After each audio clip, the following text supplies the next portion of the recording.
Praise the Lord, everyone. I want to start by giving honor to Pastor Blankenship. I'm thankful for the man of God. I want to give honor to Pastor Bembry and the pastoral staff. So thankful for the leadership that we have here. And something cool also, today, been married 6 months. So I'm excited about that. We're still happy, and I'm still alive, so that's good too. So, won't keep you guys waiting too longer. We're going to start off in Genesis chapter 1, verse 27. And it says, let me give it a second. Okay, so it's on the screen here. So, God created man in his own image. In the image of God created he him, male and female created he them. Thank you. You all may be seated.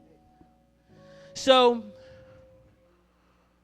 what we're gathering from here is that we are made in the image of God, which means we are intended to reflect him and his attributes. That's the goal. And with some things, it's a lot easier to notice. Like, you can generally tell when someone is reflecting his love and his long-suffering. You have a general idea. It's easy to notice those things. But there's an aspect of God that I want to kind of focus in on, and that's his creative nature.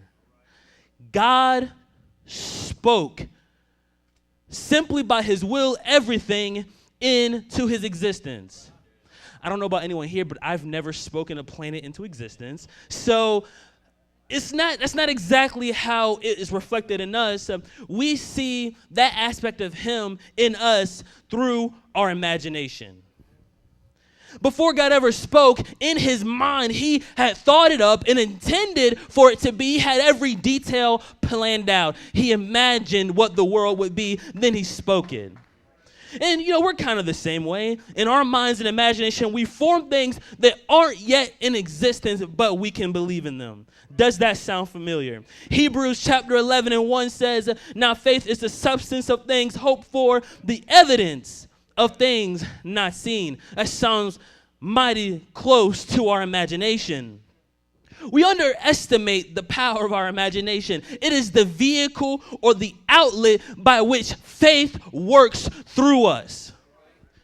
It's really hard to pray for a leg to grow back if you can't imagine that leg forming and coming. You need the imagination to believe, I know God can do it. If my God spoke all of this wonderful creation into existence, surely he can grow a leg back. But we know that when God does something really, really amazing, the devil likes to come along and try to counterfeit because he can't create, but he can counterfeit. And so we see that when God has conviction, the devil has condemnation. The Lord has peace. He has comfort and complacency. God has love, but the devil says sensationalism and lust. And so there's a counterpart for everything. God intended to use our imagination to give us the capacity to hope, love, and believe.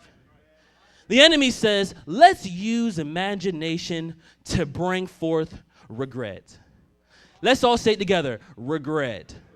Exactly. How does regret happen? It's out of regret. We have the famous phrases, if only I would have, could have, should have. If things would be different, if I would have, and you begin to dwell on how things could have been if I had done. See, imagination through faith thinks of what I can be through Christ, but regret says, oh man, look at all the mistakes and the weaknesses that I have, and now because of them, I can never become anything. And so, how does regret affect us? There's many ways, but I'll focus on one way, and it stunts our growth. If you're dealing with regret, it's very difficult to grow in God. I'm going to read Philippians 3:15 in the Amplified Version. It says, all of us who are mature, and it defines mature as pursuing spiritual perfection, should have this attitude. Yeah, this attitude.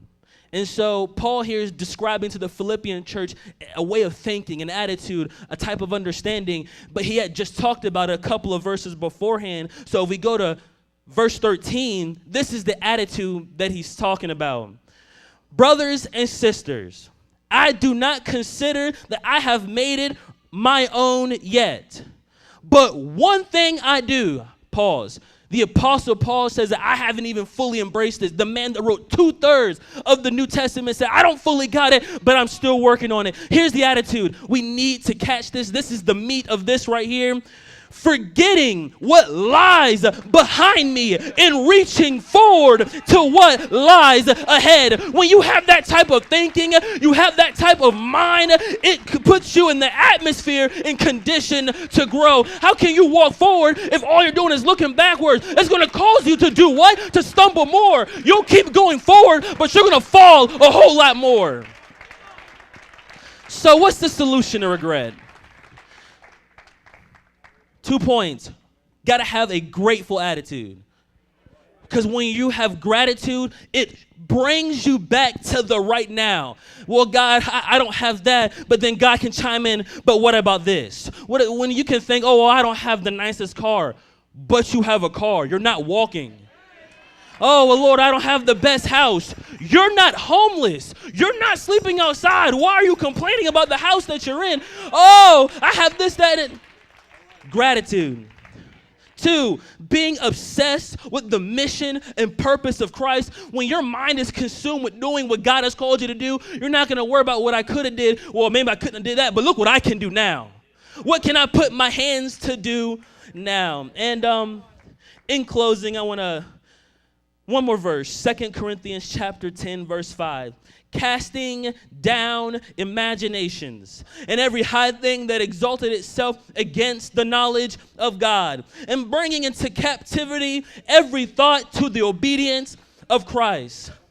See, because in our imagination, we have creative authority. So let's submit that imagination to Christ and create the life in us that Jesus intended for us to have. In Jesus' name.